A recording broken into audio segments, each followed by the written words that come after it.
Going meat-free is definitely not something new, but our reasoning behind the switch has continually changed over the years and will continue to change into the future.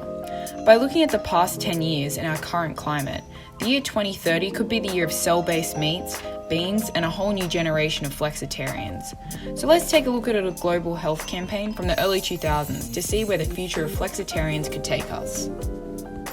The term Meatless Monday was actually created in World War I in an effort to avoid wartime food rationing and instead conserve vital food products. It wasn't until 2003 when Meatless Monday turned into a global public health campaign in response to the release of the Healthy People 2010 report in the year 2000.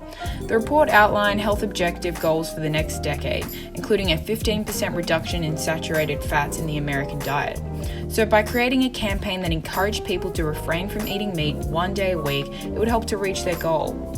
Then in 2009, Meat Free Monday launched in response to the 2006 report, Livestock's Long Shadow, that noted that animal agriculture is one of the top most significant contributors to the most serious environmental problems. Cutting back on meat, turning flexitarian, eating plant-based or being vegetarian is still emphasised in topics around diet today. Issues surrounding the impact animal farming has on greenhouse gases, deforestation and water pollution are still major reasons for people making the switch. Not to mention the rise in research linking regular meat consumption to a range of illnesses.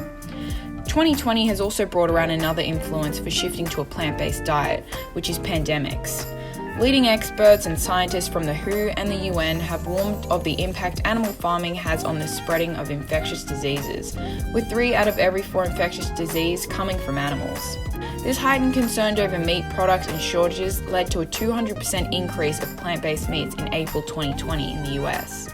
COVID-19 may have catalytic effects on the consumption of plant-based foods in Western nations. This is based on outbreaks such as SARS, swine flu, and avian influenza, which saw a short-term reduction in meat consumption and a shift to particular types of meat. So what does this mean for the future? Well, plant-based meats is projected to have $3 billion worth of Australian sales by 2030. Looking at recent trends in alternative milks, we can apply the same sort of thinking to alternative proteins. What was once a very niche option is now unexpected of assortments when ordering a latte. The future of protein alternatives includes cultivated meats or cell-based meats, which grows a sesame seed-sized sample of cells from an animal in a cultivator to create muscle. Therefore, meat is created with a smaller environmental footprint, free from pathogens and contaminants. With an increased demand for sustainable nutrition, consumers are expected to reduce meat consumption by 2030, with the year 2025 being seen as peak meat before the consumption of meat starts to fall with the fast growth of plant-based alternatives. This 11% increase of alternative protein sales over the next 15 years will see 1 billion tonnes of carbon emissions avoided. There are only 12 years left in which scientists say we can keep global warming under 1.5 degrees, unless we will worsen the risk of floods, drought, and extreme heat. Researchers found a shift to the flexitarian diet was needed to keep climate change under 2 degrees, with richer nations needing to cut beef by 90% and increase beans and pulses by 4 to 6 times. So how will this change the availability of protein alternatives?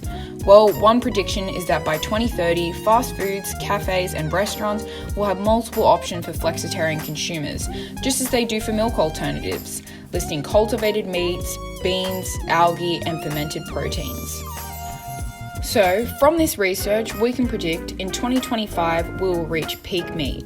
Flexitarian diets will be essential for the environment, and the average person will need to increase their bean and legume intake by around 5 times the current level.